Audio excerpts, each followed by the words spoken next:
Hello my dear students, कैसे हो बेटा। देखना अपने 11th क्लास के अंदर जो सेट थ्योरी का टॉपिक स्टार्ट था उसमें अपन पढ़ रहे थे टाइप्स ऑफ सेट्स, समूचे के प्रकार।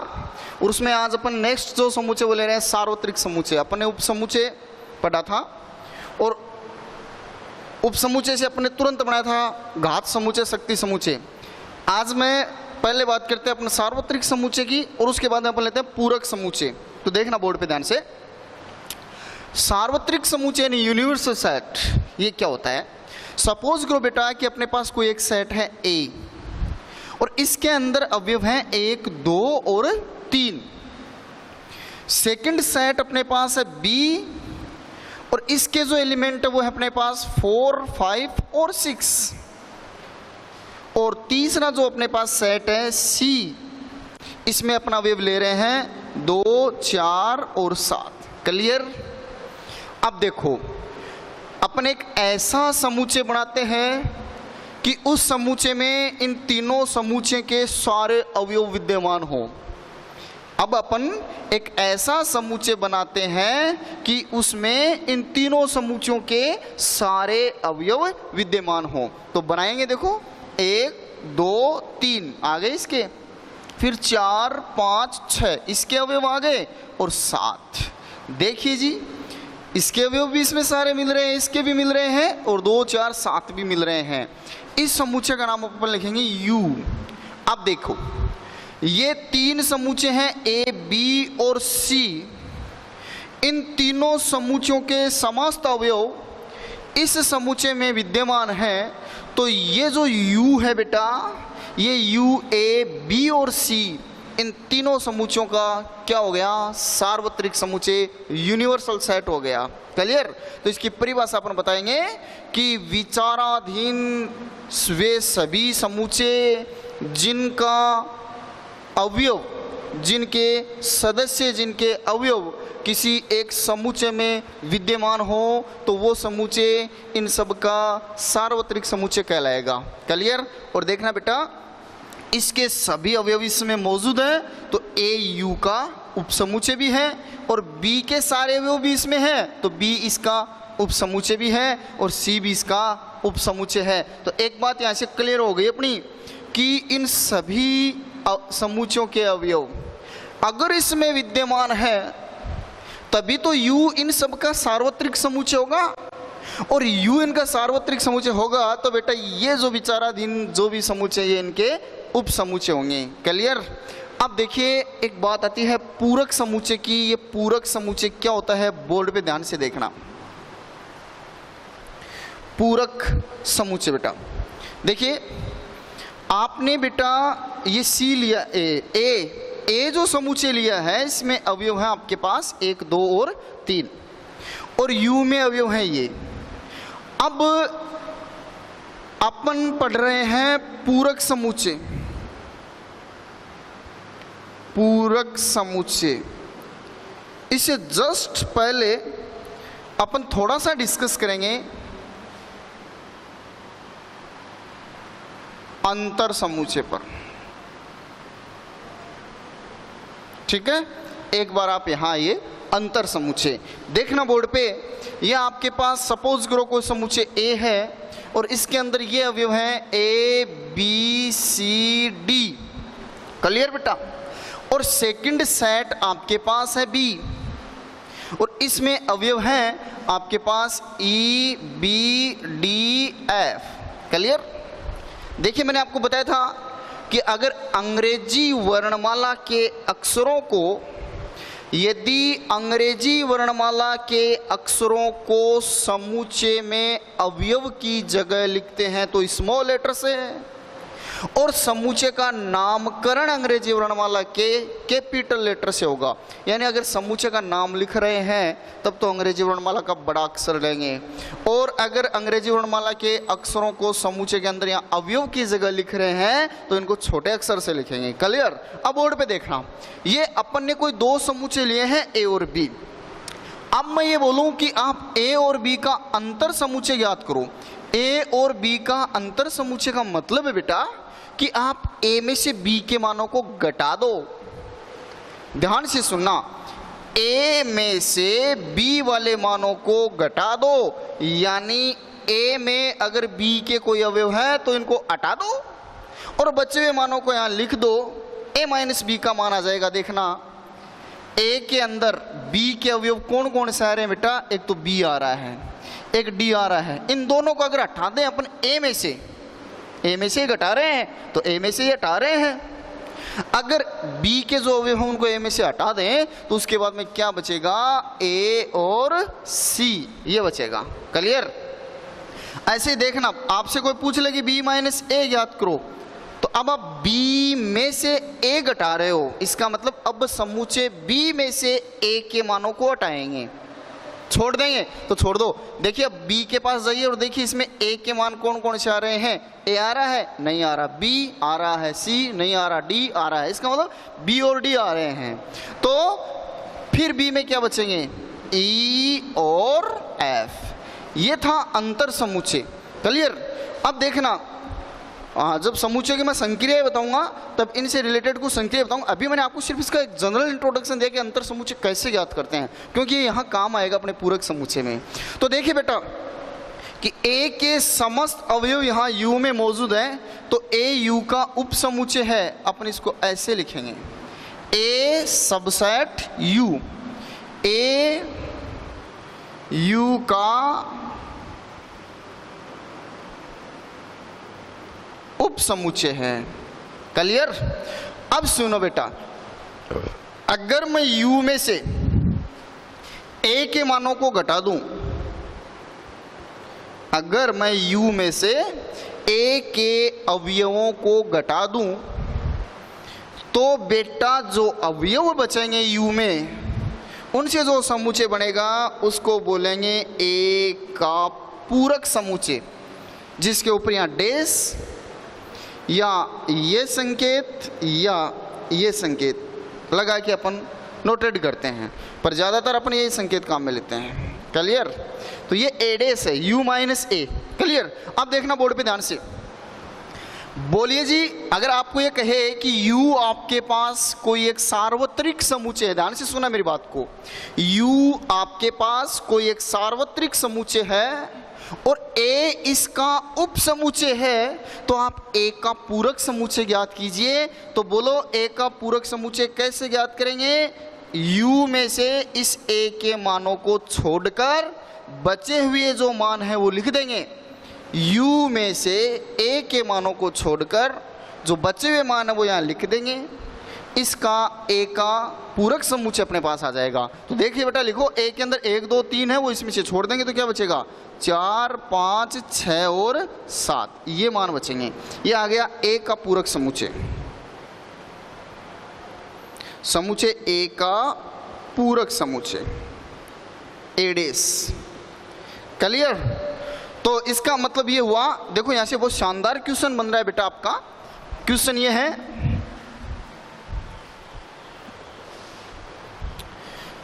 कि यदि, ध्यान से देखना, यदि a subset u, a subset u तो a dash is equal to question mark, यानी a डेस का मान क्या होगा, और a डेस का मतलब क्या है, a का पूरक समुच्चय।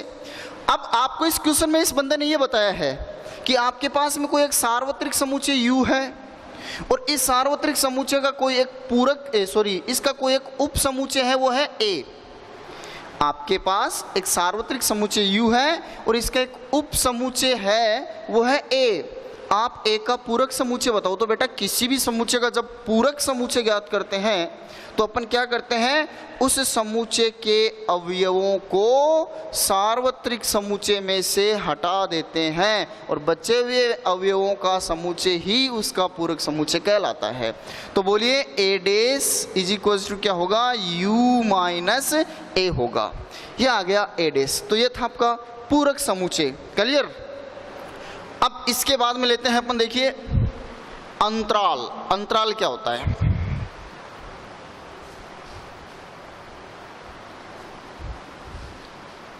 इंटरवल।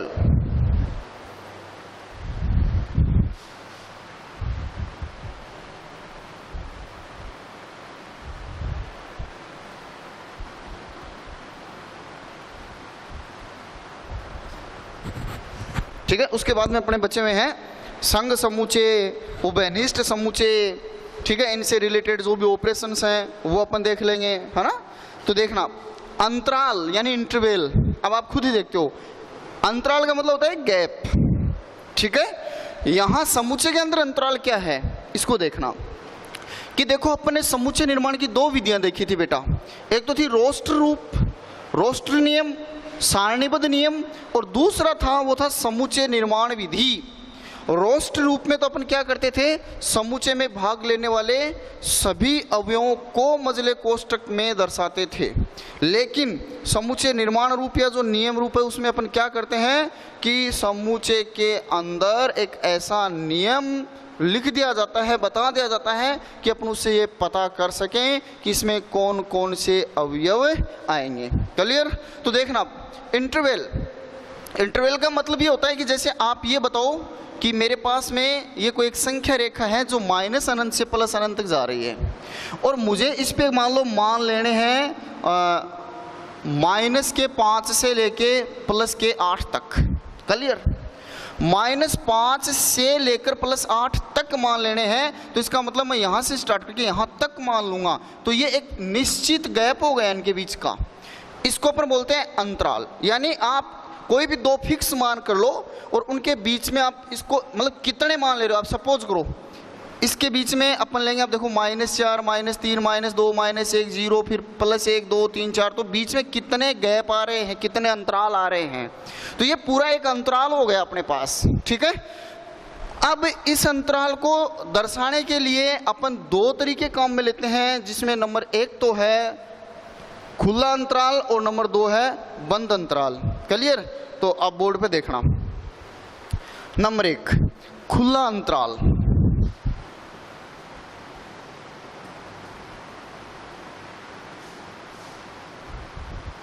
इसको अपन विवर्त अंतराल भी बोलते हैं, ठीक है। खुला अंतराल या विवर्त अंतराल, इसका मतलब ये होता है कि सपोज करो आपने अभी भी ये देखा था कि अपन मान -5 से +8 तक ले रहे हैं। अगर बेटा आप जो भी अंतराल ले रहे हो उसमें सिरों के मानों को छोड़कर केवल इसके बीच वाले मान ले लिए जाएं, ये अपन है ना, ये जो स्टार्टिंग से लास्ट तक, स्टार्टिंग और लास्ट वाला जो मान है इनको अपन बोलते हैं सिरों के मान। अगर इनको छोड़कर केवल अपन इनके बीच वाले मान ही लें, यानी ना तो फर्स्ट वाला मान लिया ना सेकंड लास्ट वाला लिया, केवल इनके बीच के अवयव ही ले रहे हैं, बीच के मान ही ले रहे हैं, तो अपन ऐसे अंतराल को बोलते हैं खुला अंतराल। क्लियर।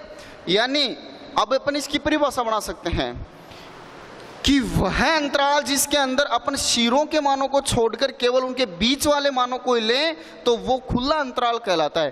बेटा इस अंतराल को छोटे कोष्ठक से दर्शाया जाता है। जैसे ये आपने बताया है कि भाई हमने -5 नहीं लिया है और +8 नहीं लिया है, केवल इसके बीच के मान लिए हैं, तो अपन इस खुले अंतराल को कैसे दर्शाएंगे, अपन इसको इस कोष्ठक से दर्शाएंगे, छोटे कोष्ठक से।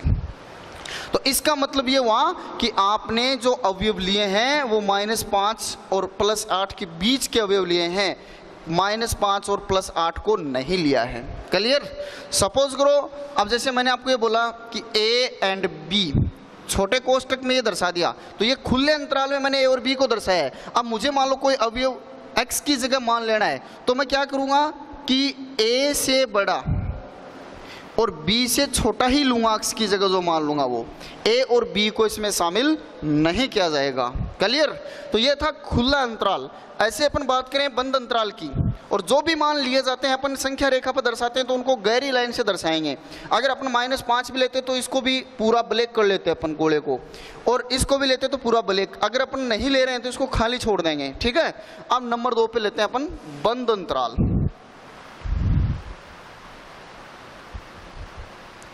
बंद अंतराल। क्लियर। तो देखना बंद अंतराल, खुले अंतराल का मतलब सिरों के मानों को शामिल नहीं किया गया। तो बंद अंतराल में क्या होगा बेटा, अगर मैं यही एग्जांपल लेता हूं तो देखना -∞ से +∞ और -5 से लेके +8 तक आपने 5 से लेके 8 तक अवयव लिए थे, ये एग्जाम्पल लिया था। देखिए खुले अंतराल में अपने इन शीरों के मानों को छोड़ दिया था, केवल इनके बीच के अवयव लिए थे। यहाँ क्या करेंगे बेटा, अपन 5 भी लेंगे, 8 भी लेंगे और इनके बीच के अवयव भी लेंगे, ऐसे दर्शा देंगे इसको।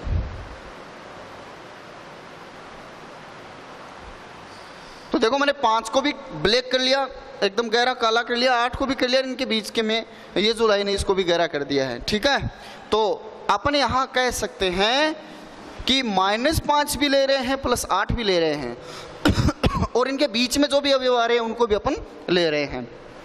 बंद अंतराल को बड़े कोष्टक से दर्शाया जाता है। अगर बड़े कोष्टक में कोई 2 अवयव लिखे हुए हैं, कोई 2 मान लिखे हुए हैं, तो इसका मतलब है कि अपन इन शीरों के मानों को भी ले रहे हैं और इनके बीच में आने वाले मानों को भी लेंगे। क्लियर? अब देखो, अगर बेटा अपन ने जैसे इनको छोटे कोष्टक में दर्शाया था, वैसे अगर अपन इनको बड़े कोष्टक में दर्शाते हैं तो इसका मतलब ये हो गया कि ये बंद अंतराल है। और यहाँ अब आप इस अंतराल में जो भी मान लोगे तो इसका मतलब ये हुआ कि आपको ए भी लेना है, ए से बड़े मान लेने हैं, बी भी लेना है और बी से छोटे मान लेने हैं अक्ष की जगह, और अक्ष की जगह जो भी मान आएगा उन सबका समुच्चय इस अंतराल का समुच्चय बन जाएगा। क्लियर? अब जैसे ये है, मान लो मैं आपको ये कहूँ कि आप इसका समुच्चय बनाओ, ये अंतराल है, आप इसको समुच्चय के रोस्टर रूप में लिखो, तो आप क्या लिखोगे कि भाई इसमें कौन कौन से अवयव आएंगे? -5 आएगा, -4, -3, -2, -1, 0, 1, 2, 3, 4, 5, 6, 7, 8 ये आएंगे। और अगर इसको लिखे तो इसमें -5 और 8 को छोड़ दिया जाएगा, बीच वाले मान आएंगे। तो ऐसे आपको अंतराल देके अगर समुच्चय का रोस्टर रूप बनवाए तो भी अपन बना सकते हैं। और एक होता है अर्ध विवर्त और अर्ध संवर्त अंतराल, इसको देखना बेटा। अर्ध खुला यानी आधा खुला और आधा बंद, अर्ध विवर्त और अर्ध संवर्त। अर्ध विवर्त अंतराल व अर्ध संवर्त अंतराल, ये है भाई। विवर्त अंतराल यानी खुला अंतराल और संवर्त अंतराल यानी बंद अंतराल होता है। संवर्त अंतराल यानी बंद अंतराल होता है। क्लियर? तो देखना, अर्ध विवर्त और अर्ध संवर्त, आधा खुला और आधा बंद। जैसे वही एग्जांपल मैं ले रहा हूं, -5 और +8। अगर आप यहां -5 को ना लेते हो, केवल इसके बीच के मान और 8 को लेते हो, तो देखो ये अंतराल आपका यहाँ तो बंद है और यहाँ खुला है, तो ये अर्ध विवर्त और अर्ध संवर्त हो गया।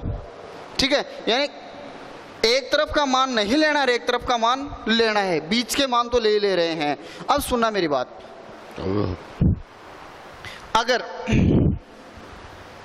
ये इस तरफ खुला है तो अपन इसको वाम खुला और दक्षिण बंद अंतराल भी बोल सकते हैं। इसकी सेकंड कंडीशन ये भी हो सकती है बेटा कि क्या जरूरी है इधर से खुला हो, इधर से बंद भी हो सकता है। और ये +8 जो लिया है यहां पर खुला हो सकता है, इधर बंद इधर खुला हो सकता है, ऐसे हो जाएगा।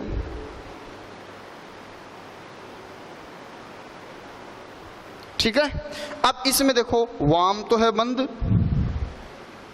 यानी ये हिस्सा है ना, इसको वाम बोला जाता है, इसको दक्षिण। वाम तो है बंद और दक्षिण क्या है? खुला।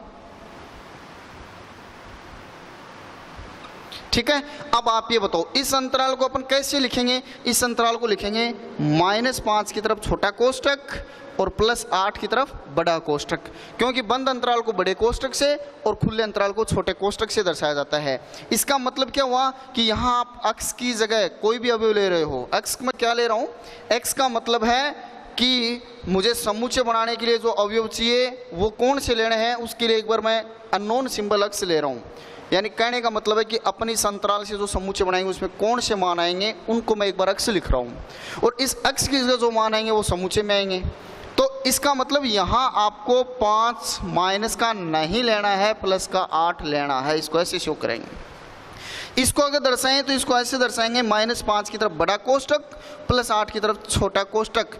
इसका मतलब यहाँ -5 भी लेना है, इससे बड़े मान भी लेने हैं, पर +8 से सिर्फ छोटे मान लेने हैं। क्लियर? ये था अंतराल। इसके बाद में और ज़्यादा डिस्कस, थोड़ा विस्तृत जो भी बातें हैं वो अपन नेक्स्ट क्लास में करेंगे। Thank you.